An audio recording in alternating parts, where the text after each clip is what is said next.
All right, everybody, how's it going? It is Tuesday, December 17th, 2024. And of course, we just finished with week 15 of the NFL. So it's only natural. What comes after 15? Not 14, not 13, not 17, not 18. It's 16. So here we are in week 16. So should be a pretty good week. We have a lot of games to go over. But before we hop into that, of course, we went 13-3 last week, did really good. Brings us to like 70 games over the 500 mark. We're doing really good this year. We've kind of hit a hot streak as the season's starting to wind up. So, we're worth looking into. It's not bad advice here. Some of the picks, we'll get wrong, some we'll get right. But before we get into all that and kind of go over our picks, make sure you leave a like, leave your comments down below. That's the most important thing. The likes help the video out, make the channel do better, but the comments are the things I care most about. I like to read what your picks are. I like to read how you're doing this year, what your records are, how you did last week, just generally how picks are going for you this year. So be sure to leave your comments down below. I'll get back to those as soon as I can. I'm pretty good about responding to almost every comment.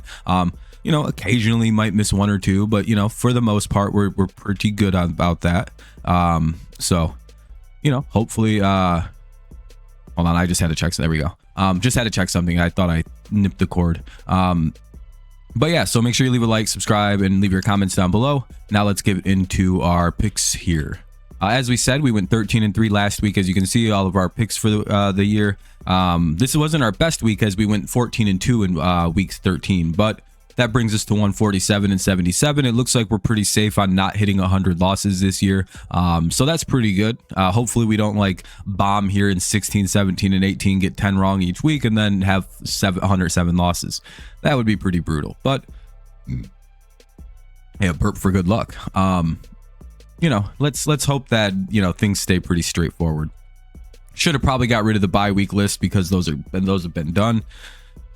So right away, we have the Thursday night football game of the Denver Broncos taking on the Los Angeles Chargers. Chargers are 3-point favorites with an over-under of 42.5.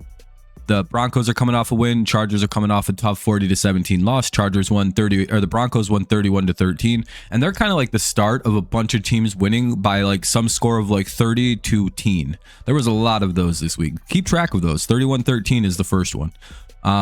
But in this game, it's a Thursday night game, so I'm kind of leaning toward the home team because, again, with these short weeks, you kind of like the home team division game, short week. You kind of lean towards who the home team is. You probably go with them, typically, right? And then, of course, there are other things that kind of complicate it. The Broncos are led by a rookie quarterback, short week, less time to prepare for what has been a really good Chargers defense this year. I know they just gave up 40 to the Bucks, but that's the fifth best offense in the NFL as far as scoring touchdowns goes. So I could see where the Chargers defense finally had a bad game. They rebound, they refocus, they come out and they play really well at home versus a rookie quarterback on a short week. That's kind of the feeling I have for this game. If this game was in Denver, I might lean more toward the Broncos just because, again, the situations, division game, a road division game is never easy, especially on short week with a rookie quarterback. So I'm going to be going with the Chargers. Should be a good game, should be one of the better games of the week because, boy, do we got a lot of stinkers. We get through we have good games until, Sunday, really. 1 o'clock Eastern, Saturday. The Saturday games start this week, so that's always fun. The Houston Texans take on the Kansas City Chiefs, which has an asterisk on it already. The Texans are 2.5-point favorites with a over-under of 39.5. Both teams coming off wins. The Texans won 20-12, and the Chiefs won 21-7. I feel like I can't really give the best analysis of this game when I don't know if Mahomes is going to play with a high ankle sprain. If he does, I think the Chiefs probably win that game. Devil magic. There's a problem with the Texans offense where they don't really score on long fields. They typically do a lot of their scoring on short little fields where they get set up from 50 forward. If they only got to go 50 to 40 yards to score a touchdown, they will probably score that touchdown. But if you put them at the 30, at the 20, back beyond the 40, back beyond their own 40, they typically, for whatever reason, only generate field goals on those drives at best. I know there's examples of them having long touchdowns, but it seems as the year's gone on, the problem's gotten worse and worse and worse. I think against the Dolphins, they only had 2 long drives that generated points. Everything else was short fields. So again, that's kind of troubling. And if Mahomes is playing, I see the Chiefs being able to take advantage of that, playing safe football, just don't turn it over, and kind of beating the Texans. However, if they have to play Carson Wentz, I could see turnovers happening. I could see sloppy football. I could see the Chiefs kind of very, unique team in the way that they like win and score games not happening because Carson isn't Pat. Like, it's just like, you know what I mean? Mahomes and Wentz are two different guys, and without Mahomes, it feels like the offense maybe you like take the bottom out. But again, I'll know more on Friday when they make the official announcement. So we'll kind of revisit this game and kind of like put a star on it. But again, I like the Texans if they have to play Wentz. But if Mahomes plays, I like the Chiefs. This is a pretty good one too. Probably the best game of the weekend. 4 o'clock Eastern Standard. The Steelers take on the Baltimore Ravens. The Ravens are 6.5 point favorites with an over-under of 44.5. Steelers coming off a tough loss to the Eagles, 27-13. They just never seem to win in Philadelphia. And the Ravens beat the Giants in a who really gives a shit game, 35-14. Yeah, when I look at this game, I'm thinking of, all right, so how do the Ravens typically do against the Pittsburgh Steelers with Lamar Jackson? Pretty bad. We for whatever reason see the Ravens like regress to a hilarious level when Lamar Jackson is the quarterback playing the Pittsburgh Steelers. Go look at the losses. It's one of them things where you look at it and you go, how in the hell was Lamar losing to some of those Steelers teams? And I get that the Steelers are probably not going to have TJ Watt with the low ankle sprain, a regular ankle sprain. And I don't know if Pickens is going to play. However, I've seen Steelers teams with more problems than this beat better Ravens teams than this. You know what I mean? It's like it's one of them things where it's like, this is a not as good as Ravens teams as we've seen over the past couple years. Their defense isn't nearly as good as it usually is, and we've seen Lamar about played at this level. This is pretty much Lamar Jackson. He's getting better though. I don't know. This game's weird because it's like I would normally pick the Ravens, especially with like all the problems with the Steelers, but I'm also a big fan of teams just having long winning streaks and just always seeming to beat teams. I think there's something to that. And I'm going to be going with the Steelers in this game. Consider this my upset pick of the week, even though it's not. But like when you're favored to lose by a touchdown, even though you're a division leader, I don't know if that's an upset. I just feel like this is a wrong pick by the odds makers. I don't know why the Ravens are favored so highly. Like they never beat the Steelers. All right, game of the year. One of the game of the year candidates. The New York Giants take on the Atlanta Falcons. Falcons are favored by 9.5 with an over-under of 41.5. Falcons coming off a win. Giants coming off a loss we just talked about. Falcons beat the dominant Raiders 15-9. They got a safety, which is pretty cool. The Falcons did, safety in somebody. Generally, I have a rule where you just don't pick the Atlanta Falcons and you normally get them all right. However, there is part of the rule where it's like you don't pick the Falcons unless you got to pick the Falcons, right? And sadly, this is a game where you got to pick the Falcons. Giants are tanking. They don't care to win any games. They're trying to get Shadur Sanders or Cam Ward. They need to get one of those two top picks to get the guy that they want to pair alongside Malik Neighbors and all the promising young receivers. They have a decent little team if they could get themselves a real quarterback that isn't god awful. And they got to probably fix up the defense a little bit. But either way, Falcons will probably win this game pretty comfortably. The little QB bowl. The little bowl between Kyler Murray and Bryce Young, the two smallest dudes in the NFL, I think. What would that play quarterback anyway? The Arizona Cardinals take on the Carolina Panthers. Cardinals are 4.5 point favorites with an over-under of 46.5. I got it. It's the Booster Seat Bowl. Fuck yeah, I got that shit figured out. That was a good one. The Booster Seat Bowl between the Cardinals and Panthers. Cardinals coming off a 30-17 win versus the Patriots. See what I mean? And the Panthers lost 30-14 versus the Cowboys. Do you see what I mean? There was a 31-13, a 30-17, a 30-14. The Packers won 30-13. I think even the Vikings got a similar-ish score to this I think they won like 30 something to 12. And it's like that's like 5 different games with a very similar like 30 to something score. And I feel like that's pretty crazy. Isn't it? Feels like it. Look like the exact same scores this weekend. Either way, Cardinals should be able to win this game. The Carolina's defense is pretty bad. The offense is pretty streaky, hit and miss. Cardinals play rather good defense for the most part. I could see them completely shutting down the Panthers and kind of scoring when they need to win a game pretty comfortably. It might look exactly like the Cardinals versus Patriots, if we're honest. The Detroit Lions take on the Chicago Bears. Lions are favored by 6.5 with an over-under 47.5. Lions' last road game. Both teams coming off a loss. See the Bears lost 30-12 too. Everybody lost by a score, some weird combination of 30 to something. I swear to God, dude, it's crazy. The Lions also lost to the Bills 48-42, and they lost more defensive players. They got hurt. They also lost David Montgomery, so no revenge game for Monty this week. I like the Lions still. Typically, I think the Bears have kind of phoned it in, and they're dealing with a number of bad injuries too. The O-line is completely banged up.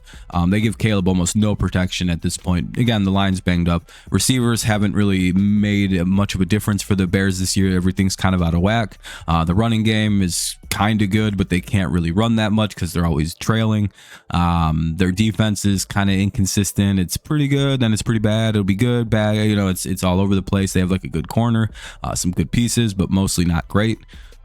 Whereas like with the Lions, yeah, they have a lot of injuries, but typically this is a very well-coached team that kind of built their culture around overcoming adversity, wanting the desire to like play well when everyone's doubting you, which they kind of are now with their defense. So now that the Lions kind of have like doubt again creeping in about their team, they've also got they respond very, very well to losses. If you go back to last year, even when they started winning, when they lose, they'd go on like a little they'd go on a tear after they win.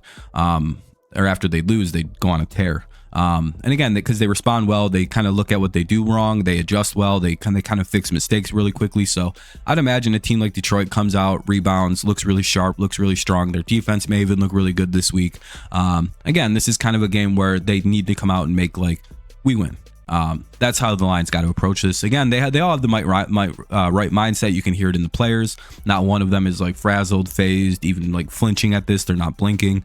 They seem fired up. So tough team to deal with. The Lions aren't blinking. So I'm gonna go with the Lions in this one. That week 18 game versus the Vikings is gonna be so good. Titans versus Colts. Colts are 4.5 point favorites with an over under of 42.5. You know what's funny about the Colts, Dolphins, and other 6 and 8 teams? They're all considered eliminated from the playoffs, but people are out here doing like these elaborate Rube Goldberg conspiracies in order to get the Bengals in the playoffs. Still, it's like their season's just as over as the Colts. But anyway, we have the Titans playing the Colts. Colts are 4.5 point favorites with an over under of 42.5. Both teams coming off losses. Both teams are out of the playoffs effectively. And another team, oh no, the Colts were involved in the Broncos 31-13 game. I'm trying to remember if the Broncos actually were another team that was part of the 31-13s.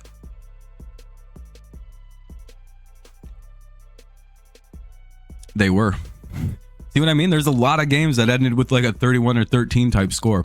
Anyway, let's keep going. Oh wait, did I even say who I had win? I have the Colts winning. Another game. Well, this game kind of matters because the Rams could still win the West. Los Angeles Rams take on the New York Jets. Rams are 3-point favorites with an over-under of 46.5. The Rams won their game against the 49ers 12-6. Jets barely beat Mac Jones and the Jaguars 32-25.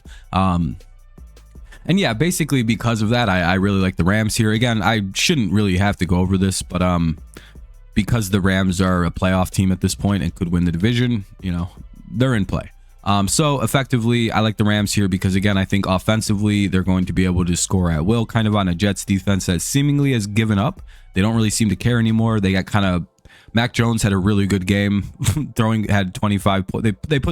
They let the Jaguars put up 25. Like, that's not great. The Rams are a way better offense than what the Jaguars are. And I can imagine having to deal with Kupp, Nakua, and Stafford and company and Kyron Williams. That's a big step up from whatever the hell the Jaguars got going on with Mac Jones and company.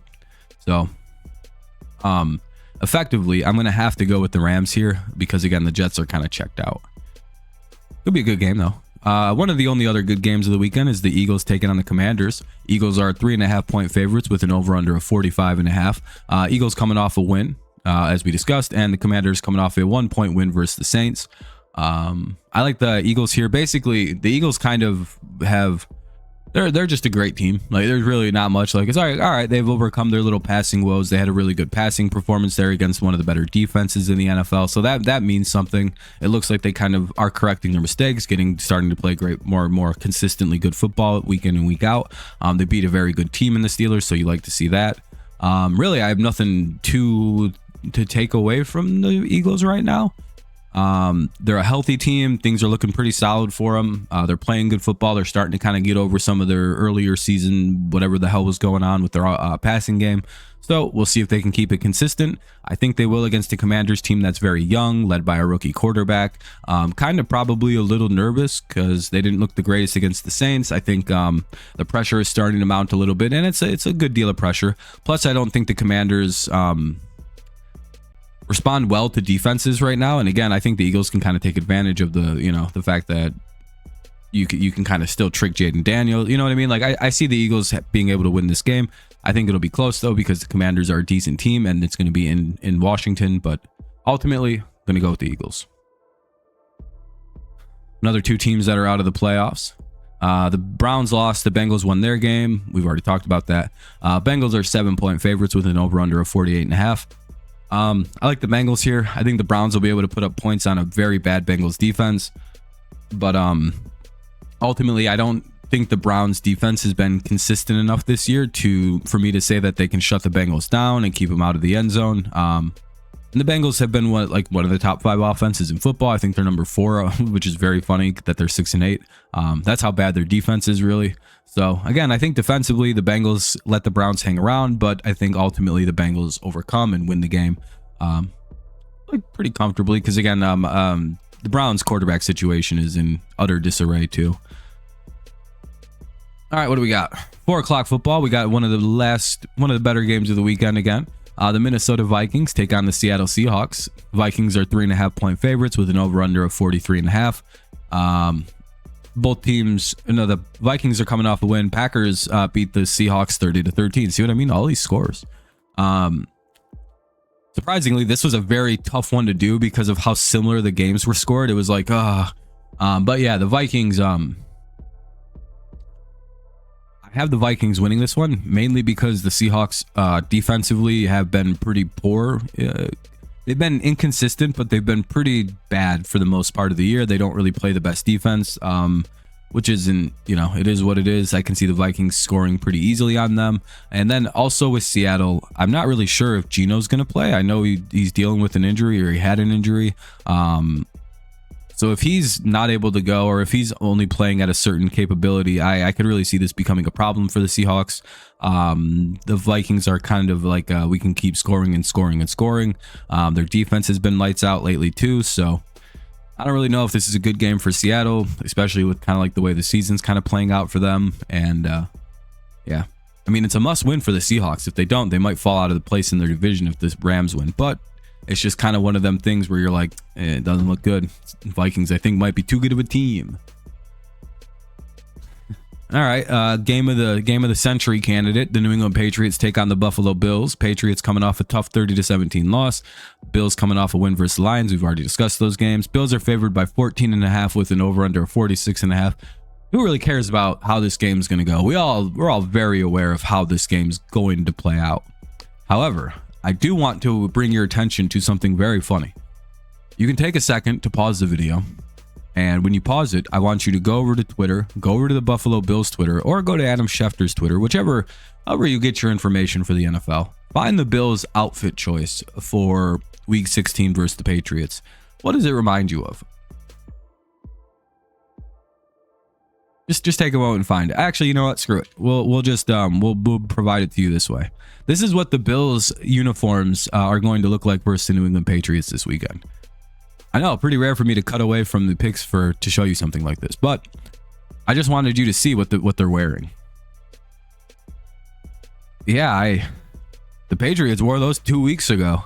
I remember watching us wear these exact uniforms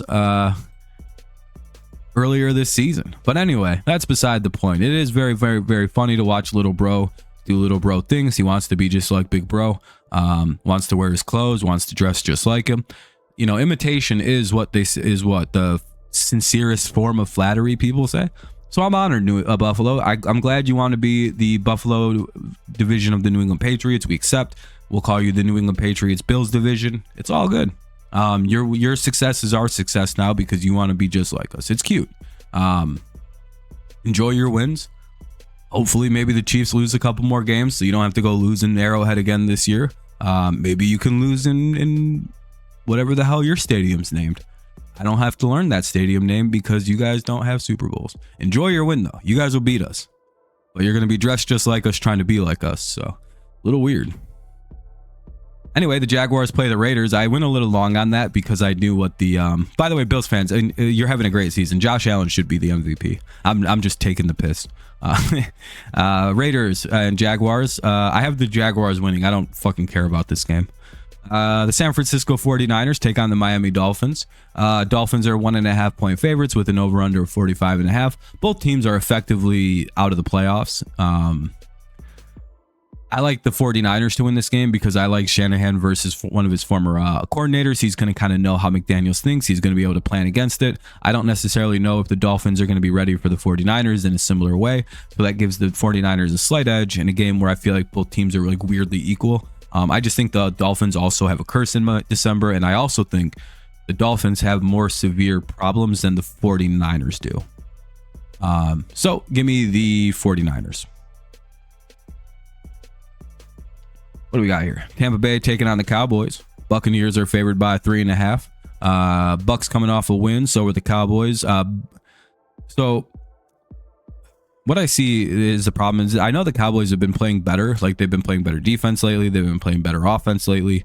However, I think running into a team like Tampa is a big problem when you have a top 5 scoring offense going up against a pretty bad defense at not letting in touchdowns, especially when they play at home. Again, they've had a couple of decent games at home now, but for the most part this year, Dallas has been very bad in Dallas, and Tampa Bay can score quite a bit of points. So I could see like those problems being exacerbated in this game, being made worse, being made more, large if you don't know what exacerbated means. So I do like the Buccaneers here to be able to score points and kind of just, leave Dallas in the dust. I don't necessarily think Dallas won't be able to score here. I think they'll be able to keep it close, but I ultimately don't think that they have the firepower, the capability, the talent at quarterback specifically and offensive line to kind of keep pace with the Buccaneers. And I don't think the defense of the Cowboys will be able to make enough stops to give their offense a chance to take the game. So give me the Bucks, 31-28. Monday Night Football. Oh, this is an easy game too. The New Orleans Saints take on the Green Bay Packers in Green Bay. Packers are 13.5 point favorites with an over-under of 42.5. The Saints played okay against the Commanders, despite everything going on with everything being a disaster for them and everybody basically being hurt and starting Jake Haener or whatever the hell his name is. I don't know. I don't think that shit show is going to go on the road and win in kind of really crappy conditions for a dome team in the South. I think that's going to be a major factor. I can see the Packers. I don't know. Packers are playing really good football except for when they played Detroit. Even when they played Detroit, it was a good game. Packers have been very good since their bye week. They're playing very good football. They just kind of beat the hell out of the Seahawks, who are a way better team than the Saints. So I can imagine a similar outing where the Packers just kind of dominate the New Orleans Saints. I don't really see this as much of a game. Especially with the Saints offensive woes. Alrighty, so that pretty much wraps it up here for our week 15. That's in the drain, in the tub, in the dump, in the tubes, in the disposal, turned on, shredding. That's it for week 16 there. Can't believe we're already on our... There's only 2 pick'em videos left to make for the regular season, but only 3 weeks of football left. It's kind of sad, kind of depressing, really. But it's been a fun year, really. It's been an interesting NFL season, that's for sure. As always, make sure you leave a like on the channel here, especially if you enjoyed the video and listened this long. Hopefully you already left a like. Make sure you subscribe to the channel if you're new around here. That's always helpful. Both those things really help me out, make the video do better, make the channel do better. And of course, the most important thing is make sure you leave your picks. I comment back on every single one that I can as soon as I can. And again, it's just nice to see what you think, how you're feeling about the game, what you're feeling about the video, my picks, what your picks are, what your record is. All those fun things are very fun to talk about. So hopefully, you just decide to interact. I appreciate you. Hopefully you have a good rest of your morning, day, mid-morning, mid-afternoon, mid-evening, evening, that time between like 1 and 4 in the morning, kind of like midnight, deep night. I don't know. Either way, whenever you listen, have a good one. As always, it's go Lions, go Tigers, and go the best team in the league, the Patriots, who are getting teams to copy them, even though we're 3-11. Yeah, that's about that. Thank you so much for listening. Free Luigi and shit like that. Peace.